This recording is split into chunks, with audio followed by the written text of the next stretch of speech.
that microphone, or I have to bend over for this thing? I prefer not to have to bend over, if that's okay.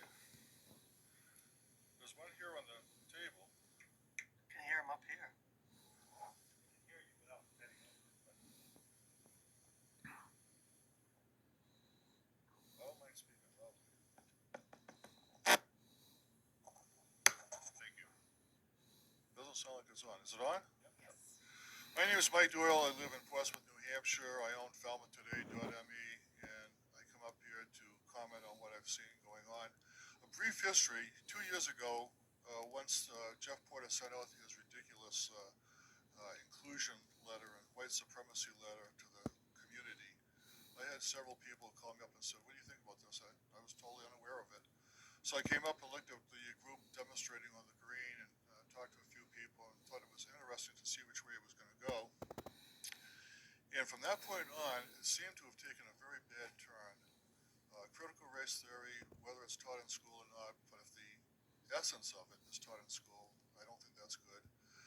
Some of the books that have come to light in different school systems, I wouldn't want my daughters, back when they were 8 years old, to bring that home from the school. So these things have just escalated over a period of time, and I have no idea who Ann Maximowicz was until I said to the school board, I'd like to start this meeting by dedicating the Pledge of Allegiance to all the men and women serving overseas to protect our freedom of speech. And she didn't stand up to the Pledge of Allegiance, which is fine. In this room, I referred to her as an a-hole for doing that. At the same time, I said I would fight to the death to keep her, to protect her right to protest like that. But I said at the same time, I'm going to point out that she's an a-hole when she doesn't. Now, recently, nothing's happened since I got arrested at the school board meeting last May, I think it was. But recently, she gave testimony in Augusta at the committee looking at this new LD 1939, which basically usurps the First Amendment.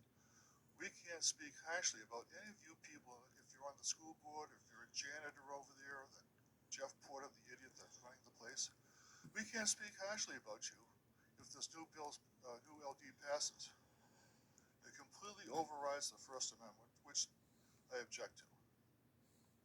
So in her testimony, she made the comment that somebody had threatened to steal something from her property and destroy it. Well, she was referring to me because she stole my sign format and changed it to a campaign sign for herself. Now, the chief of police didn't send her any notice of harassment, but I got one this past Saturday. 2 counts of harassment because I wrote her an email saying, you're acting like an ass again. And I sent a very detailed report to the committee, all the members of the committee, about what happened when she stole my sign. I said, I predict someone's going to steal something off your property and destroy it, so you'll never even know it's gone until you look for it. I wasn't going to steal it. I didn't threaten to steal it.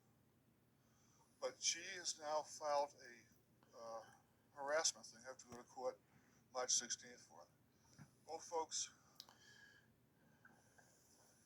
this is a 19-page federal lawsuit that I typed up this weekend.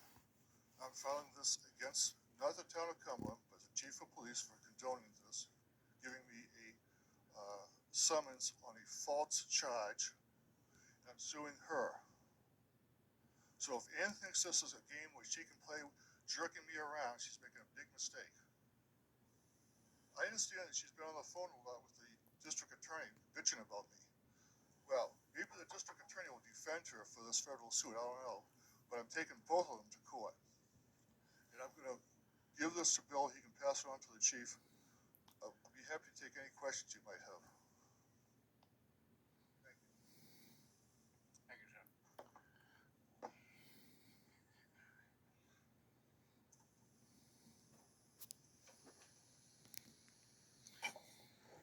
Is there anyone else here this evening who would like to address the council?